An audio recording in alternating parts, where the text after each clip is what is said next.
ఒక పర్పస్ కోసం పుట్టిన వ్యక్తి ఈరోజు చనిపోవడం జీర్ణించుకోలేకపోతున్నాం. రామోజీరావు గారు నాకు 40 సంవత్సరాలుగా తెలిసాయని. ఆయన అనునిత్యం సాధన చేసింది సమాజ హితం కోసం పనిచేశారు. ఈ తెలుగు జాతి కోసం పనిచేశారు. ఒక మామూలు గ్రామంలో పుట్టి సాధారణ కుటుంబంలో పుట్టి ఒక అసాధారణమైన వ్యక్తిగా తయారు కావడమే కాకుండా ఆయన ఈరోజు చూస్తే ఒక వ్యక్తి కాదు, ఆయన ఒక వ్యవస్థ కింద తయారయ్యారు.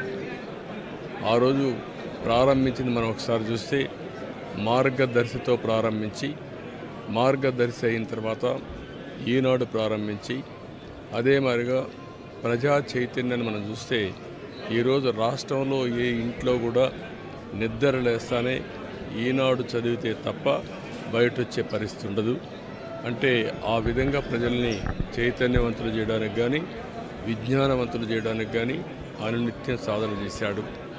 ఆయన ఏ పని చేసినా కూడా నేను మొదటి నుంచి కూడా చూశాను, రాజీ లేదు.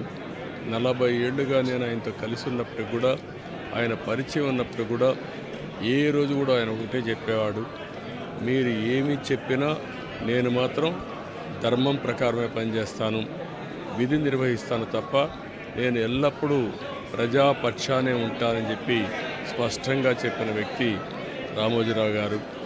అంతేకాకుండా నిన్న చనిపోయే వరకు ఆయనకు ఒకటే కోరిక, నా కోరిక అంతా కూడా నేను అనునిత్యం పనిచేసి పని చేస్తూ పనిలో చనిపోగలిగితే అది నాకు ఆనందంగా ఉంటుంది. అంతేకాదు నేను చేసే ప్రతి నిమిషం నేను బ్రతుకున్నంత వరకు ప్రజల కోసం పనిచేయాలి, పని చేస్తూనే ఉండాలని చెప్పిన వ్యక్తి రామోజీరావు గారు. కానీ ఈరోజు మనం చూస్తూ ఉంటే ఆయన నిర్మించిన వ్యవస్థలు శాశ్వతం. ఒక ఈనాడు శాశ్వతం, అదే మరి ఈటీవీ శాశ్వతం. ఇది కాకుండా చిత్ర పరిశ్రమ కూడా ఎనలేని సేవలు అందించాడు. ఈరోజు రామోజీ ఫిల్మ్ సిటీ మీరు చూస్తే దేశంలోనే ఒక అత్యున్నతమైన స్టాండర్డ్స్లో రామోజీ ఫిల్మ్ సిటీ తీసుకొచ్చి ఆయన అనునిత్యం చెప్పేవారు, నేనేదో ఒక కమర్షియల్ కాంప్లెక్స్ కట్టచ్చు, వ్యాపారాలు చేయొచ్చు, నా వల్ల ఈ సిటీకి లాభం రావాలి, అదే మరి రాష్ట్రానికి ఆదాయం రావాలి, టూరిజం కింద ఉండాలని చెప్పి చేశారు. అలాంటి ఒక మహానాయకుడిని ఈరోజు పోగొట్టుకున్నాం. తెలుగు జాతి వెలుగు, తెలుగు వారి గుండెల్లో చిరస్థాయిగా ఉండే వ్యక్తి, అలాంటి వ్యక్తిని పోగొట్టుకోవడం చాలా బాధ అనిపిస్తుంది. ఏదేమైనా ఆయన ఇచ్చిన స్ఫూర్తి ఉంది. నా జీవితంలో ఎన్నో సంఘటనలు, నాకు ఎప్పుడైనా క్లిష్టమైన సమస్య వస్తే ఆయనతో నేను కన్సల్ట్ చేస్తే దాన్ని ఏం చేయాలనో ధైర్యాన్ని ఇచ్చే వ్యక్తి అతను. అందుకే మొన్న కూడా మీరు చూస్తే ఎప్పుడు ఎన్నికలు వచ్చినా కూడా ఆయన ధర్మాన్ని ఆయన నిర్వహించాడు. ఆయన ఎప్పుడు కూడా ధర్మం సైడే ఉన్నాడు, అదేవిధంగా పనిచేశారు. అందుకే ప్రజల్లో కూడా ఒక అచంచలమైన విశ్వాసం ఆయన పైన. దానికి కారణం ఆయన జీవితం మొత్తం ఆయన సంపాదించిన విశ్వసనీయత. అలాంటి వ్యక్తిని పోగొట్టుకోవడం చాలా బాధేస్తుంది. ఏదేమైనా ఆయన ఆశయాలు తెలుగు జాతికి ఉన్నాయి.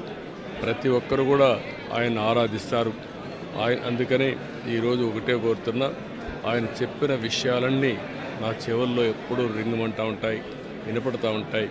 తప్పకుండా మళ్ళా తెలుగు జాతిని ఏ విధంగా ముందుకు తీసుకుపోవడానికి, అదే మరి ప్రత్యేకంగా ఆంధ్రప్రదేశ్ నష్టపోయింది, ఆ రాష్ట్రాన్ని అభివృద్ధి చేయడానికి రామోజీరావు గారు ఇచ్చిన స్ఫూర్తితో ముందుకు పోతానని చెప్పి తెలియజేసుకుంటూ, మరొక్కసారి ఈనాడు ప్రేక్షకులకి, ఈటీవీ ప్రేక్షకులకి, రామోజీరావు గారి ఈరోజు ఈ సంస్థలో పనిచేసే సిబ్బందికి, అదే మరి కుటుంబ సభ్యులందరికీ కూడా నా ప్రగాఢ సానుభూతి తెలియజేస్తున్నా.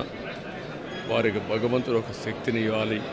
ఆ శక్తితో మళ్ళీ ఈ లెగసీని కంటిన్యూ చేసి రామోజీ గారి యొక్క స్ఫూర్తి చిరస్థాయిగా ఉండడం కోసం వాళ్ళు పనిచేస్తారని చెప్పి ఆశిస్తున్నా. అదే సమయంలో ఆయన ఆత్మకు శాంతి కలగాలని భగవంతుడిని మనస్ఫూర్తిగా ప్రార్థిస్తున్నా. ఆయన చేసిన పనులు శాశ్వతం. భవిష్యత్తులో కూడా తెలుగు జాతి గుర్తుపెట్టుకునే విధంగా చేశారు.